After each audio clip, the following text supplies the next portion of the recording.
ஆண்டவராகிய இயேசு கிறிஸ்துவின் நாமம் மகிமைப்படுவதாக. உங்கள் எல்லாரையும் சந்திப்பதிலே நான் சந்தோஷப்படுகிறேன். இன்றைக்கும் நாம் தியானிக்கும்படி எடுத்துக்கொண்டதான வேத பகுதி 1 நாளாகமம் 4வது அதிகாரம் 9 மற்றும் 10 ஆகிய வசனங்கள். யாபேசை குறித்து அங்கே போடப்பட்டிருக்கிறது. இந்த செய்திக்கு ஒரு தலைப்பு கொடுக்க வேண்டுமானால், நீங்கள் நினைப்பது நடக்க வேண்டுமா, இந்த ஜெபத்தை செய்யுங்க. எஸ், பல்வேறு நினைவுகள் நமக்கு உண்டு. பல காரியம் நடக்கணும், இப்படி நடந்தால் நல்லாயிருக்கும், இந்த விஷயங்கள் நமக்கு நம்முடைய குடும்பத்துக்கு கிடைச்சா நல்லாயிருக்கும் என்றெல்லாம் பல கனவுகளோடு பல நினைவுகளோடு நீங்கள் இருக்கலாம். பட் எப்படிப்பட்ட ஜெபத்தை நம்ம செய்கிறது, எப்படி அந்த ஜெபமாக கொண்டு வர்றது, இதில் பல தடுமாற்றங்களோட பலருடைய வாழ்க்கை போகிறது. இந்த செய்தியை ஸ்கிப் பண்ணாமல் நீங்கள் பாருங்கள். வெரி ஷார்ட் மெசேஜ் தான் இது. யாபேசை குறித்து நான் சொன்ன அந்த பகுதியில் 2 வசனங்களிலும் இருக்கிறது. யாபேசினுடைய ஆரம்ப காலங்களை குறித்து பெரிதாக இல்லை. மொத்தத்தில் 2 வசனங்களில் பெரிய விஷயங்கள் சொல்லப்பட்டிருக்கிறது. அவன் தாய் அவனை துக்கத்தோடே பெற்றேன் என்று சொல்லி அவனுக்கு யாபேஸ் என்று பெயரிட்டதாக அந்த வசனத்தில் இருக்கிறது. அடுத்த வசனம் யாபேசுடைய ஜெபம். பல இடங்களில் பைபிளில் பல பரிசுத்தவான்களை குறித்து சொல்லப்பட்டிருக்கிறது. ஆனால் இந்த யாபேசை குறித்து ரொம்ப குறைவாக தான் இருக்குது. ஆனால் சக்தி வாய்ந்த விஷயங்கள் இவனுடைய வாழ்க்கையில் இருக்கிறது. ஆண்டவர் நல்லவர். நீங்கள் நினைக்கிறது நடக்கணும்னா உங்களுடைய ஜெபத்தில் ஒரு ஆர்டரை வைங்க. நீங்கள் நினைக்கிறது நடக்கணும்னா ஆண்டவரை நோக்கி பாருங்கள்.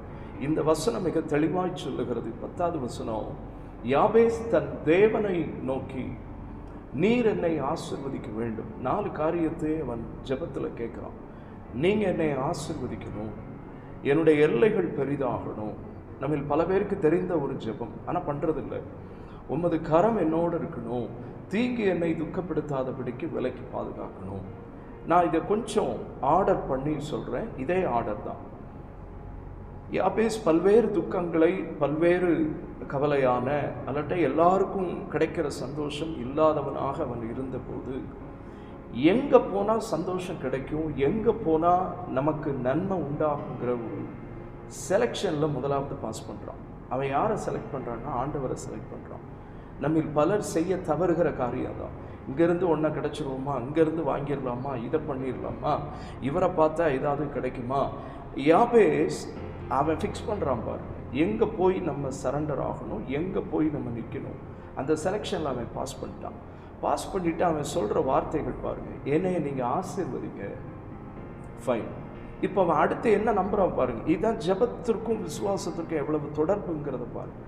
நீங்கள் ஒரு 10 நிமிஷம் ஜெபம் பண்ணுறீங்கன்னா ஒவ்வொரு வார்த்தைகளை நீங்கள் ஆண்டவற்றை சொல்ல சொல்ல அதுக்கான பதில் வருதுங்கிறத நினச்சிக்கிட்டே ஜெபம் பண்ணுங்க. விசுவாசத்தோடு கூடிய ஜெபம். விசுவாசத்தோடு ஜெபத்தில் உட்கார்றத விட விசுவாசத்தோடையே ஜெபம் பண்ணுறது ரொம்ப முக்கியமான ஒரு காரியம். யாபேஸ் எப்படி ஜெபம் பண்ணுறான் பாருங்கள். நீர் என்னை ஆசீர்வதிக்கணும். இப்போ நம்புகிறான், ஆசீர்வாதம் வருது.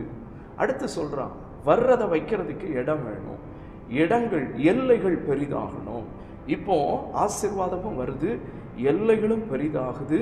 அடுத்து சொல்கிறான், ஆண்டவரே எல்லை பெருசு, நான் தனியாள், திரளான ஆசீர்வாதம், உங்கள் கரம் என்னோடு இருந்துச்சுன்னா நான் இதை நிர்வகிக்க முடியும், அல்லட்ட இதை நான் பயன்படுத்த முடியும், இதை நான் அனுபவிக்க முடியும். எவ்வளவு அழகான வரிகளை பாருங்கள். இப்போ 3வது அவன் சொல்கிற, உங்கள் கை எனக்கு வேணுன்றான். இப்போ கர்த்தருடைய கரமும் வந்துருச்சு, கர்த்தருடைய கையில் இருக்கிறான், கர்த்தர் கையை பிடிச்சிக்கிட்டான். இப்போ இவனுக்குள்ள ஒரு எண்ணம் வருது, இது வரைக்கும் வராத ஒருத்தன் வருவானே. நீங்கள் எப்போ ஆசீர்வாதத்தோட கர்த்தர் கையில் கர்த்தரோடு இருக்கீங்களோ அப்போ தான் பிசாசு வருவான், அது வரைக்கும் வரமாட்டான். இதை புரிந்து அந்த ஆர்டரை பாருங்க. இதை புரிந்து, ஆண்டவரே தீங்கி என்னை துக்கப்படுத்தாதபடிக்கு என்னை விலக்கி காத்துடணும். அந்த வசனத்தினுடைய அடிப்பகுதி அதாங்க முக்கியம். அவன் வேண்டிக் கொண்டதை தேவன் அருளினான். இந்த ஜெபத்தை ஆண்டவர் தள்ளுறதுக்குன்னு எந்த காரணமுமே இல்லை. இந்த ஜெபத்தை அங்கீகரிக்க கூடாதுன்னு அலட்ட தாமதப்படுத்தணும் அப்படிங்கிற எந்த ஒரு காரணமும் இல்லாதனால வேதம் சொல்லுகிறது, அவன் வேண்டிக் கொண்டதை தேவன் அருளினான். ஆசீர்வாதத்தை வேண்டினான், அருளினான். எல்லாம் பெருசாகணும்னு நினச்சி வேண்டினான், அருளினான். கர்த்தருடைய கரம் தன்னோடவே இருக்கணுங்கிறத நினச்சா வேண்டினான், கர்த்தர் கொடுத்தார். தீங்கு என்னை துக்கப்படுத்தாதபடிக்கு அதற்கு என்னை விலக்கி காத்துக்கொள்ளும்னு அவன் கேட்டான். அதையும் கர்த்தர் அருளினார். ஸோ நீங்கள் நினச்சது நடக்கணுமா? உங்கள் ஜெபத்தில் ஒரு ஆர்டர். முக்கியமாக நான் சொல்ல விரும்புகிறது, விசுவாசத்தோடு ஜெபத்தில் உட்கார்றதை விட விசுவாசத்தோடு ஜெபம் பண்ணுங்க. ஆண்டவரே, நீர் எனக்கு இதை தந்ததற்காக உமக்கு ஸ்தோத்திரம். அதில் விசுவாசத்தை கொஞ்சம் போடுங்க. அடுத்த பாயிண்ட் வரும்போது விசுவாசம் விசுவாசம் பாயிண்ட்டு, விசுவாசம் பாயிண்ட்டு முடிங்க. நீங்கள் வேண்டிக் கொண்டது, நீங்கள் நினைச்சது, நீங்கள் எதிர்பார்த்தது, நீங்கள் ஆசைப்பட்டது நடக்கும்படி கர்த்தர் செய்வார். உங்களுக்காக ஜெபிக்கிறேன். பரிசுத்தமுள்ள எங்கள் நல்ல பிதாவே, அருமையான அந்த நல்ல வேலைக்காக ஜெபிக்கிறோம். நாங்கள் பல நேரங்களில் பல காரியம் நடக்கணும்னு நினைக்கிறோம், பல விஷயங்களை குறித்து அப்படி எண்ணுகிறோம். ஆண்டவரே, விசேஷமாக இந்த நாட்களில் இந்த யாபேசை போல நாங்களும் விசுவாசத்தை கலந்து ஜெபிக்க, உம்மிடத்திலிருந்து பலன் வர, அவன் என்ன நினைத்து வேண்டினானோ, அவன் நினைச்சதெல்லாம் வேண்டியதெல்லாம் கர்த்தர் அவனுக்கு நீர் கொடுத்தது போல, இதை பார்க்கிற இதை கேட்கிற ஒவ்வொருவருடைய ஜெபமும் விசுவாசம் கலந்து இருக்கட்டும். அந்த ஜெபத்தை கர்த்தர் தள்ளாமல் நீர் ஏற்றுக்கொள்ளப் போகிறதற்காக நன்றி செலுத்துகிறோம். அநேக சாட்சிகளை அவர்கள் செய்கிற ஜெபங்களின் மூலமாய் கர்த்தர் எழும்ப பண்ணும். அவங்க நினைச்சது நடக்க கர்த்தர் உதவி செய்யும். அவர்கள் வேண்டியதை அவர்கள் பெற்றுக்கொள்ள கர்த்தர் உதவி செய்யும். யாபேசின் ஜெபத்தை போல இதை காண்கிற இதை கேட்கிற ஒவ்வொருவரும் செய்து உம்முடைய நாமத்தை மகிமைப்படுத்த கர்த்தர் கிருபை தாரும். இயேசுவின் மூலம் வேண்டுகிறோம் எங்கள் நல்ல பிதாவே, ஆமென். ஆண்டவர் உங்கள் ஒவ்வொருவரையும் ஆசீர்வதிப்பார். God bless you.